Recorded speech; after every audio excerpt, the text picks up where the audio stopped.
और यहाँ के युवाओं के साथ जो अन्याय राज्य की कांग्रेस सरकार कर रही है, चाहे बेरोजगारी भत्ता देने के मामले में, जन घोषणा पत्र में वायदा करने के बावजूद, नौकरी देने के मामले में जन घोषणा पत्र में उल्लेख करने के बावजूद, और नौकरी देने के आंकड़े जो होर्डिंग में लगे थे और जो विधानसभा में आए, सरकार की कथनी और करनी को उजागर करता है।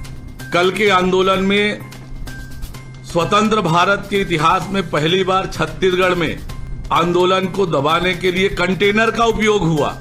आंदोलन को दबाने के लिए भी हर प्रकार से प्रयास हुए।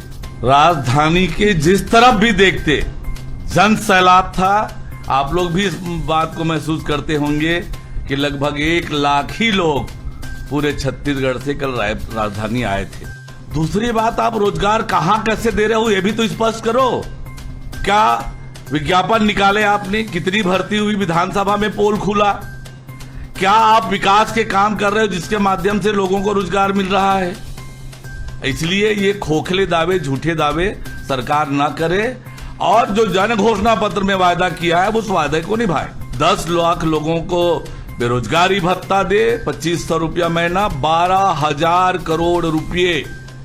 छत्तीसगढ़ के युवाओं की कर्जदार है ये सरकार। एक युवा का 1,12,500 रुपए, 10 लाख नौकरी देने का वादा किया था, वो वादा निभाए।